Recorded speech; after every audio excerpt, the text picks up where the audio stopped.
Cricket इंसान, file gaming, scout, मोटली सारे के सारे तुम्हें गेमिंग इंडस्ट्री के फेस देखते होंगे, पर एक्चुअल में ना गेमिंग इंडस्ट्री के अंदर क्रिएटर्स ने जिस लेवल का गंद मचा रखे हैं ना, 72,000 यूसी हम लोगों ने डाल दिया है। Let's go. कंटेंट क्रिएशन के अंदर जीरो इनोवेशन है। जब तक GTA 6 नहीं आने वाली किसी का करियर रिवाइव तक नहीं होगा। और जो लोग कंटेंट बनाने के अंदर थोड़ा बहुत ट्राई हार्ड कर भी रहे हैं, वो लोग बच्चों को सट्टे लगाने सिखा रहे हैं। और ये PUBG और फ्री फायर ने एक नई सी स्कीम को अनलॉक कर रखा है जिसके अंदर सट्टे लगाने अलाउड भी है। अपने यूसीस और डायमंड के जाल के अंदर इन्होंने इंडियन लॉ तक को पागल बना दिया। आज इस वीडियो के अंदर एक ऐसी इंडस्ट्री के बारे में बात करते हैं जहाँ पे ओवर एक्सेसिबिलिटी होने की वजह से पूरी की पूरी इंडस्ट्री खत्म हो गई है। जिसका एक्चुअल में सबसे बड़ा रीजन ये है कि बच्चों को ना काटा बहुत गया इस इंडस्ट्री के अंदर, जिसकी वजह से आज की डेट में हर गली में 4 बच्चे गेमर बनना चाहते हैं। अपने फोन पे पाउडर लगा के 4 उंगलियों से लगे रहते हैं और खुद को झूठ बोलते रहते हैं कि भैया करियर बना रहे हैं। एक्चुअल में करियर तो बन रहा है उन लोगों का जो उस कंपनी को चला रहा है। और ये ना एक कांस्टेंट सर्कल है जिसके अंदर 3 पार्टीज इन्वॉल्व है। पहले नंबर पे आते हैं गेमिंग कंपनीज, दूसरे नंबर पे आते हैं गेमिंग डिवाइसेस और तीसरे नंबर पे आते हैं हमारे दलाल क्रिएटर्स। सबसे पहले ना गेमिंग इंडस्ट्री को समझो। गेमिंग इंडस्ट्री ना 2 पार्ट्स के अंदर डिवाइड हो चुकी है। एक वो गेम होती है जैसे कैंडी क्रश होगी जिसको आप लोग टाइम पास करने के लिए खेलते हो, उसमें ऐड भी आ जाती है, सबवे सफर खेल लेते हो। बट इंडिया के अंदर 2019-20 के आसपास ना एक नई इंडस्ट्री का इनोवेशन हुआ था और वो थी कॉम्पिटिशन, जिसको कुछ लोग ई स्पोर्ट्स बोलते हैं, कुछ लोग कॉम्पी बोलते हैं, कुछ लोग स्किल बेस्ड गेमिंग बोलते हैं। जिसके अंदर होता क्या है कि बच्चों को थोड़ा लालच देने के लिए ना गेमिंग के टूर्नामेंट्स करवाए जाते हैं, जिसका विनिंग प्राइस ऑब्वियसली करोड़ों के अंदर। पर एक कंपनी करोड़ों रुपए बांटेगी क्यों जब उनके पास उस पैसे को रिकवर करने के लिए कोई बिजनेस मॉडल ही नहीं है। तो जो भी PUBG, फ्री फायर, बेलो, COC इस तरह की जितनी भी गेम्स होती है कभी भी अपनी गेम के अंदर एड्स नहीं लगा सकती, क्योंकि जब भी आप लोग कॉम्पिटिटिव गेम खेल रहे होते हो उसके बीच में अगर एड आ जाएगी तो आपका एक्सपीरियंस खराब हो जाएगा। और दूसरा हो सकता है आपकी परफॉर्मेंस के ऊपर भी इंपैक्ट पड़ना शुरू हो जाए। तो फ्री के अंदर गेम को लॉन्च करके एड्स दिखाने वाला फॉर्मूला तो चला गया। फिर इनके पास एक दूसरा तरीका रह जाता है कि भैया ये आपको एक्स्ट्रा स्किल्स बेच के पैसा कमा सकते हैं। बट कॉम्पिटिटिव गेम्स के अंदर आप लोग एक्स्ट्रा स्किल्स के नाम पे भी चार्ज नहीं कर सकते हो। इसका एक सबसे बड़ा रीजन है कि जब भी आप लोग एक ई स्पोर्ट्स या फिर एक कॉम्पिटिटिव गेम बना रहे हो, आप लोग पैसे के ऊपर स्किल्स को सेल नहीं कर सकते हो। आप लोग ऐसे गेम्स को सेट नहीं कर सकते हो कि भैया एक अमीर आदमी है तो उसने महंगी बंदूक खरीद ली, जो गरीब आदमी उसने सस्ती बंदूक खरीद ली। क्योंकि अगर पूरा का पूरा पैसों का ही गेम रह जाएगा तो लेवल प्लेइंग फील्ड मिसिंग हो जाएगी, जिसके बाद आप लोग उसको एक प्रॉपर स्पोर्ट्स बोल ही नहीं पाओगे। तो इस तरह की जितनी भी गेम्स होती है ना, वो अपने मेन 2 सोर्स ऑफ रेवेन्यू को तो खो देती है, जिसके बाद वो अपने तीसरे सोर्स ऑफ रेवेन्यू को ऐड करती है, जिसको बोलती है स्किन्स। मान लो आप लोग कोई भी गेम खेल रहे हो, उसके अंदर सुंदर बंदूक मिल जाएगी, सुंदर कपड़े मिल जाएंगे और उसको स्किन्स बोला जाता है। और उस स्किन्स को खरीदने के लिए बच्चे 11-12 लाख रुपए तक देते हैं। और मैं मजाक नहीं कर रहा हूँ, इस वीडियो की रिसर्च करने से पहले मुझे पता नहीं था ये दुनिया एग्जिस्ट भी करती है। मैंने खुद टेलीग्राम अकाउंट्स देखे हैं, लोगों ने 50-50 लाख रुपए लगा रखे अपने अकाउंट्स के अंदर। वो अपने अकाउंट्स को ऐसा एसेट ट्रीट कर रहे हैं। वो कह रहे हैं कि भैया मैंने मेरे अकाउंट में इन्वेस्टमेंट करके रखी हुई है। टेलीग्राम पे जाके अपने अकाउंट्स को बेच रहे हैं लोग। और कोई लोग बेच रहे हैं तो क्या फर्क पड़ता है, मैं बेच देता हूँ इस पेन को 5 करोड़ का, लेने वाले लोग भी तो होने चाहिए। पर मेरे पेन को लेने वाले लोग नहीं है, पर उन अकाउंट्स को लेने वाले लोग एक्चुअल में एग्जिस्ट करते हैं। अभी गेमिंग क्रिएटर्स को देख के लोग स्ट्रीमिंग और ई स्पोर्ट्स में करियर बनाने की कोशिश तो बहुत करते हैं, बट मार्केट के अंदर अभी इस कंटेंट की इतनी डिमांड ही नहीं है। व्यूअर्स से ज्यादा तो क्रिएटर्स भरे पड़े। और मार्केट के अंदर ना हर जगह एक ही कॉन्वर्सेशन चल रही है कि भैया AI आएगा और जॉब खा जाएगा। एक तरफ पे ऑटोमेशन आ रहा है, दूसरी तरफ फ्रेशर्स को जॉब नहीं मिल रही है, और जिनको जॉब मिल रही है उनकी सैलरी इतनी कम है कि गुड़गांव के अंदर रेंट तक नहीं भरा जा रहा। और ये एंजाइटी ना जेन्युइन और मोस्टली इसीलिए होती है क्योंकि लोग वही स्किल सीखते हैं जो मोस्टली क्राउडेड हो चुकी होती है। अभी एक फील्ड ऐसी भी है जिसको बहुत कम लोग सीरियसली सोचते हैं, और वो है साइबर सिक्योरिटी। एक ऐसी स्किल है जिसके अंदर ग्लोबली प्रोफेशनल्स की शॉर्टेज चलती रहती है। एक एंट्री लेवल जॉब के अंदर 1000 एप्लीकेशंस आती है और ये कंपनी अभी भी कैंडिडेट्स ढूंढ रही है। और इंडिया के अंदर सिचुएशन तो और भी ज्यादा वर्स्ट है। यहाँ पे AI जॉब नहीं खा रहा है, बल्कि साइबर सिक्योरिटी की डिमांड और ज्यादा बढ़ रही है, क्योंकि जितने ज्यादा सिस्टम्स ऑनलाइन हो रहे हैं ना, उतने ही ज्यादा अटैक्स भी हो रहे हैं। तो अगर तुम लोग भी एक फ्यूचर प्रूफ करियर को एक्सप्लोर करना चाहते हो तो ट्राई हैक मी को चेकआउट करो। ये दुनिया का सबसे बड़ा साइबर सिक्योरिटी ट्रेनिंग प्लेटफॉर्म है। इनके 70 लाख से भी ज्यादा यूजर्स है। और फर्क ये है कि यहाँ पे बोरिंग थ्योरीज नहीं पढ़ाई जाती, तुम लोग एक्चुअल के अंदर रियल मशीनरीज को हैक करते हो एक ब्राउजर के अंदर, वो भी बिना किसी सेटअप के। ये लोग तुम्हें एक स्ट्रक्चर रोड मैप देते हैं जहाँ पे तुम्हें 0 लेवल नॉलेज से जॉब रेडी सर्टिफिकेशंस तक लेके जाया जाता है, जिसको सिंपली बताऊं तो क्या सीखना और कब सीखना है। और इनके प्लेटफॉर्म पे ना फ्री के अंदर भी बहुत सारा कंटेंट अवेलेबल है। और अगर तुम लोग इसके अंदर सीरियसली अपना करियर बनाना चाहते हो तो इनका प्रीमियम प्लान को चेकआउट कर लो, जिसके अंदर तुम्हें सर्टिफिकेट्स मिलेंगे, इनके कंटेंट का पूरा एक्सेस मिलेगा। और अगर अभी मेरे लिंक से जाके चेकआउट करेगा तो तुम्हें 30% का ऑफ भी मिलेगा। तुम्हारी रेफरेंस के लिए मैंने लिंक को डिस्क्रिप्शन और पिन कमेंट के अंदर दे दी। और अभी हम लोग वीडियो के ऊपर वापस चलते हैं, जिसका इन्फ्लुएंस बनाने के लिए इन गेमिंग कंपनीज ने ना एक बहुत ही क्रेजी चाल चली। इन्होंने क्या किया, तुम्हारे फेवरेट क्रिएटर्स को खरीद लिया और उनसे स्पेशली लाइव स्ट्रीम्स करवाई, जिसके अंदर तुम्हारे फेवरेट क्रिएटर्स क्रेट अनलॉक करते हैं। अब जिसको गेमिंग इंडस्ट्री के बारे में बिल्कुल भी नहीं पता क्रेट क्या होती है वो बता देता हूँ। सबसे पहले एक नया सीजन लॉन्च किया जाता है और आपको बताया जाता है कि नए सीजन के अंदर एक नई कॉस्ट्यूम आई है, और अगर आपको उस कॉस्ट्यूम को खरीदना है तो आप लोग 500, 1000, 2000 देके नहीं खरीद सकते हो, क्योंकि वो जो कॉस्ट्यूम है वो लिमिटेड एडिशन के अंदर आई है। और अगर आप लोग वो कॉस्ट्यूम को खरीदना चाहते हो तो आपको लकी ड्रॉ खेलना पड़ेगा, आपको हमें पैसा देना पड़ेगा और एक रैंडम बॉक्स को खोलना पड़ेगा जो एक डिजिटली स्पेस के अंदर एग्जिस्ट करता है, जिसके अंदर से आपके नॉर्मल कपड़े भी निकल सकते हैं, प्रीमियम कपड़े भी निकल सकते हैं, कुछ भी निकल सकता है। अगर ये सिंपल ऐसा ही प्रोसेस होता है तो इसको सट्टा बोला जाता है, क्योंकि आप एक बॉक्स खोल रहे हो जिसके अंदर आपको पता नहीं कि एक्चुअल में क्या निकलने वाला है, जिसको आप लकी ड्रॉ टाइप्स कुछ बोल रहे हो, जिसको इंडिया के अंदर गैमलिंग के अंदर काउंट किया जाता है कि भैया आप पैसा लगा रहे हो, आपको पता नहीं अंदर से क्या निकलेगा। और इन चीजों को बाईपास करने के लिए पबजी और फ्री फायर टाइप कंपनी ने पता क्या किया, अपनी खुद की करेंसीज बना दी। अगर आप लोग क्रेट खोलना चाहते हो तो आपको यूसीज परचेज करने पड़ेंगे। यूसी है पबजी की करेंसी, डायमंड है फ्री फायर की करेंसी। आपको पहले पबजी को पैसा देना पड़ेगा, वो आपको यूसीज देंगे, यूसी से आप लोग जाके क्रेट खरीदोगे और उसके बाद आप लोग यूसी जो एक वर्चुअल मनी है उससे जाके सट्टा लगाओगे, जिससे आप लोग क्या करोगे, इनडायरेक्टली इंडिया के लोगों को बाईपास कर दोगे। पर जिस दिन किसी गवर्नमेंट ऑफिशियल की अच्छे से नजर इसके ऊपर पड़ गई उस दिन बाईपास नहीं होगा। बट स्टिल एक नजर को ये भी बोला जा सकता है ना कि भैया कंपनियां सट्टा खिलवा रही है, लोग खेल क्यों रही है, लोग पागल है कि भैया 12-12 लाख रुपए एक अकाउंट के अंदर उड़ा दे रहे हैं। And the reality is yes, लोग एक्चुअल में पागल हैं और वो पागल पैदा नहीं हुए, उनको पागल बनाया जा रहा है। मैंने कहा था ना एक इकोसिस्टम है जो एक दूसरे से कनेक्टेड होकर कॉन्स्टेंटली मूव करता है। अभी बीजीएमआई के अंदर कोई नई स्किन आई है तो उसका क्रेज कौन बनाएगा, उसका क्रेज वो क्रिएटर्स बनाएंगे जिसको लोग देखते हैं। तो बीजीएमआई कंपनी क्या करती है, इन क्रिएटर्स को बोलती है कि भैया आप एक काम करो, आप ना यूसीज की एक लाइव स्ट्रीम कर दो जिसके अंदर हम लोग आपके अकाउंट के अंदर 12 या 15 लाख रुपए की यूसी डाल रहे हैं। आप पूरा दिन बैठ के क्रेड्स को अनलॉक करते रहना, बाकी लोग तो क्रेड्स को अनलॉक कर नहीं पा रहे हैं क्योंकि सभी के पास इतना पैसा नहीं है। तो उस टाइप की लाइव स्ट्रीमिंग के ऊपर ना वॉचिंग बहुत क्रेजी आती थी, तो लोगों ने स्किन्स को जीतना शुरू किया, क्रेड्स को अनलॉक करना शुरू किया। और पबजी ने ना 2020, 21, 22 के अंदर ना इनिशियली ये चीजें करवाने के लिए पुश किया था क्रिएटर्स को। उसके बाद जब क्रिएटर्स ने देखा कि भैया हमारी वॉचिंग 4 से 5 गुना बढ़ जाती है जब भी हम यूसीज को अनलॉक करते हैं या फिर जब भी हम लोग फ्री फायर के डायमंड से कुछ खरीदते हैं, तो क्रिएटर्स ने क्या करना शुरू किया, उन्होंने कार्डिंग करनी शुरू कर दी। हमारे बहुत ज्यादा सब्सक्राइबर हो चुके हैं, मैं इस जगह पे बैठ के नाम नहीं लूंगा, पर तुम लोग जितने भी क्रिएटर्स को जानते हो उनमें से जितने भी गेमिंग क्रिएटर्स है और लाइव स्ट्रीम के ऊपर बैठ के वो यूसीज को अनलॉक किया करते थे। अरे ये गोल्डी भी करते क्या, ये कार्डिंग वार्डिंग? उसके अंदर से 90% क्रिएटर्स ऐसे हैं जिन्होंने कार्डिंग करी है, किसी और कंट्री के क्रेडिट कार्ड को यूज करके अपने अकाउंट्स के अंदर यूज की और यूसीज परचेज करके क्रेडिट्स खोली है। और ये सारी चीजें क्रिएटर्स क्यों करते थे कि भैया उनको वॉचिंग आना शुरू हो जाए, उनका कंटेंट चलना शुरू हो जाए। पर उसका इनडायरेक्ट इंपैक्ट पता क्या हुआ, मार्केट में लोगों को दिखने लगा कि अच्छा गेमिंग के अंदर भी 12-15 लाख रुपए लगाया जा सकता है। तो चलो एक काम करते हैं, हम 12-15 नहीं लगाते, हम ना 2 लाख लगा देते हैं, हम ना 10,000 लगा देते हैं, हम 5,000 लगा देते हैं। लोगों के लिए चीजें कॉमन होनी शुरू होगी, बच्चे अपने फेवरेट क्रिएटर्स को देख के इन्फ्लुएंस होना शुरू होगी और अपने बाप के क्रेडिट कार्ड को जहां फोन मिलता था वही रगड़ देते थे। ये ऐसा बच्चा है जिनने अपने घर के पैसे कैसे गेम में लगा दिए, देखो सब जने।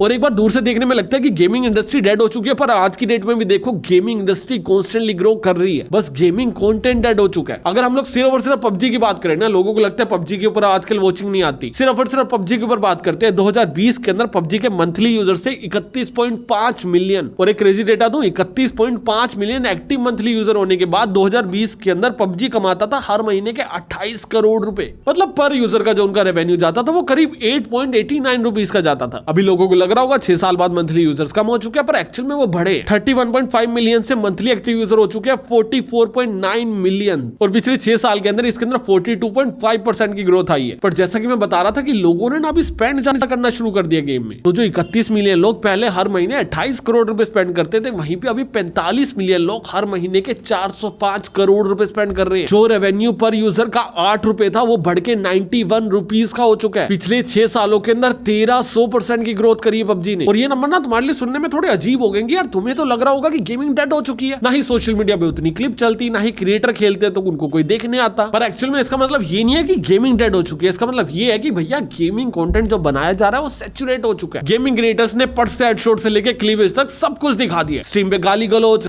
कर रहा है जो गाड़ इसकी माँ की, लफड़े, प्यार, मोहब्बत, शादी, सब कुछ हो चुकी है लोगों की। और अभी डिलीवर करने के लिए ना लोगों के पास कोई एक्स्ट्रा कंटेंट नहीं बचा है। और पहले जब इन क्रिएटर्स को ऐसे इंस्पिरेशन समझ के देखा जाता तो उस टाइम पे क्रिएटर सच्चा बहुत खेलते थे। आज की डेट में क्या हुआ, हर किसी के पास मोबाइल आ चुका है अच्छे वाला और हर कोई अच्छा खेलने लगा। तो अभी लोग टाइम पास के लिए खुद से खेलना ज्यादा पसंद करते हैं एज कम्पेयर टू दूसरे को खेलते हुए देखना। और ये चीज ना तुम्हें डेटा देख के एकदम क्लियर हो जाएगी। 2025-26 में इंडिया की गेमिंग इंडस्ट्री 36,000 करोड़ रुपए की है। इंडिया के अंदर 517 मिलियन गेमर्स है, जिसके अंदर से 126 मिलियन यूजर्स ऐसे जो एक्चुअल में पैसा दे के गेम खेलते हैं, जिसको अगर परसेंटेज वाइज में देखा जाए तो 26.5% ऐसे गेमर्स हैं जो एक्चुअल में गेम खेलने के लिए पैसा खर्चा करते हैं। एक बंदा ऑन एन एवरेज एक साल के अंदर 230 रुपए गेम के ऊपर खर्च रहा है। और ये चीजें तब हो रही है जब GTA 6 लॉन्च तक नहीं हुई है। वहीं मार्केट के अंदर पुरानी रेपिटेटिव गेम सिर्फ घूमे जा रही है। खेलेगा फ्री फायर। प्ले स्टेशन जैसी कंपनीज ना आज की डेट में प्ले स्टेशन बेच के लॉस करती है और उसका बहुत क्लियर एजेंडा कि भैया एक बार प्ले स्टेशन बेच के लॉस करूंगा, उसके बाद जब लोग गेम खरीदेंगे ना उसके बाद प्रॉफिट करूंगा। क्योंकि अभी मार्केट इंडिया के अंदर भी इतनी इवॉल्व हो चुकी है कि लोग पैसा लगाते हैं गेम के लिए। लोग पायरेसी उतनी ज्यादा नहीं करती, ऑल्दो अभी भी काफी बड़ा चंक है लोगों का जो पायरेसी के ऊपर गेम्स खेलता है। पर गेमिंग इंडस्ट्री ओवरऑल इंडिया के अंदर one of the fastest growing industry बन चुकी है, जो ना नंबर्स देखने में एकदम बहुत क्रेजी लगती है कि भाई क्या क्रेजी इंडस्ट्री ग्रो कर रही है। पर ना रियलिटी चेक ये है कि इसके अंदर से काफी सारे बच्चे जो अपना करियर बनाने के लिए बैठे हैं, वो पैशनेट शायद गेमर नहीं है, वो उनको अपना करियर बनाना है। वो अपने फेवरेट यूट्यूबर को देख के अंधेरे में एक धक्का खा चुके हैं और उसके ऊपर लगे पड़े हैं पागलों की तरह। बच्चों को लगता है कि आज के डेट में फोन के ऊपर पाउडर लगा के तेज तेज खेलूंगा तो हो सकता है एक दिन टूर्नामेंट जीत जाऊं जिसमें 1.5 से 2 करोड़ रुपए का इनाम मिलेगा। बट वो इस चीज को नहीं समझ पाते कि ये 1.5 से 2 करोड़ का जो इनाम दिया जा रहा है उससे ज्यादा उसकी मार्केटिंग में स्पेंड किया जा रहा है। पबजी वाले एक टूर्नामेंट को होस्ट करने में और उसकी मार्केटिंग करने में जो प्राइज मनी होता है ना उससे 2 से 3 गुना ज्यादा पैसा खर्च करते हैं, जिसका एजेंडा पता क्या होता है, लोगों को बताया जा सके कि भैया 1-1 करोड़ रुपए मिल रहे हैं। और तो कुछ टूर्नामेंट्स में 2 करोड़ भी मिलते हैं, कुछ में 5 मिलते हैं, कुछ में 7 मिलते हैं। इट डिपेंड्स कौन सी कंट्री के अंदर हो रहा है, कौन से सीजन पे हो रहा है, फाइनल्स है, ग्रैंड फिनाले या फिर इनके 5-6 सीजन चलते रहते हैं। पर जितना भी अमाउंट गिव अवे किया जाता है या फिर एक विनिंग टीम को दिया जाता है उसका कम से कम 3 से 4 गुना मार्केट किया जाता है, जिसका एजेंडा सिर्फ और सिर्फ यही होता है कि मार्केट के अंदर एक चीज को इम्प्लांट किया जा सके कि